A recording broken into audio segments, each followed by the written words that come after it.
Howdy. Welcome to The View from Mars, a public service of the growing Lone Nut Society. I'm Jim Mars, your guide in the search for our intelligent life on the planet Earth. Check this one out. We all know what happened on September the 11th, 2001, don't we? Or do we? We all know that, or we're told, that 19 crazed Muslim Arab hijackers simultaneously hijacked 4 commercial airliners, took them over, and invariably guided them into 3 separate buildings, although a 4th building collapsed that afternoon. We'll talk about that another time. But the main thing we know is that they used box cutters, just little blades, and that they'd smuggle on board. Or did they? If you track that story back, it all comes back to Barbara Olson, who was a commentator on CNN and Fox.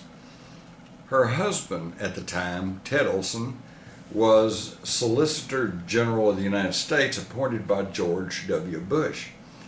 And according to Ted Olson, his wife called him that morning and on 3 separate occasions. After it was initially it said that she had used her cell phone, but then once it was pointed out that cell phones at that time could not be used from a high-flying aircraft.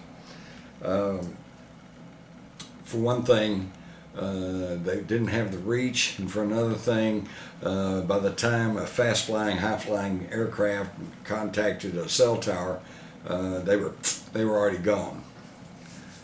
So the story changed a little bit. Then it became that she had used one of the back of the seats earphones, but then American confirmed that they didn't have those phones on that particular flight.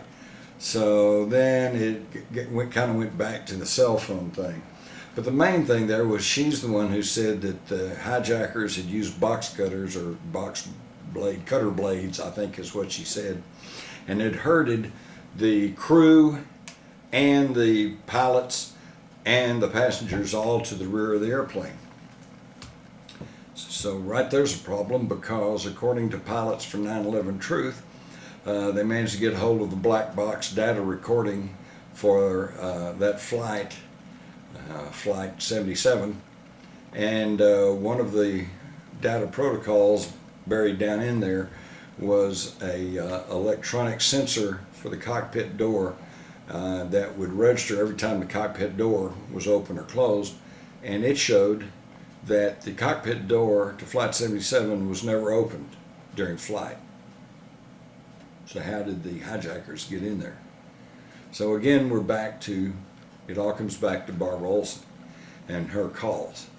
Well, interestingly enough,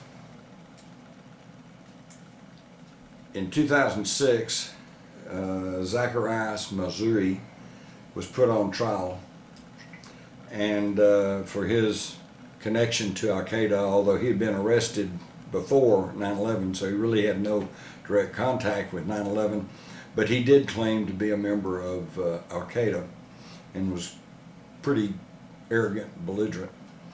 Well, the FBI brought in trial exhibit number P2054, which was a summary of their Flight 77 investigation, including all cell phone calls. And this document noted that there was only one phone call attempted by Barbara Olson at 9:18 a.m., and that, in the words of the FBI document, this was, quote, unconnected, end quote. Unconnected. In other words, Barbara Olson never made any connected phone calls. She didn't talk to anybody. And yet that's the whole basis of why we believe that 19 suicidal Arab hijackers using box cutters were the basis of 9/11. This is the only evidence that American Flight 77 was in the air after it dropped from radar screens about 9 a.m. They lost it. They didn't know where it was.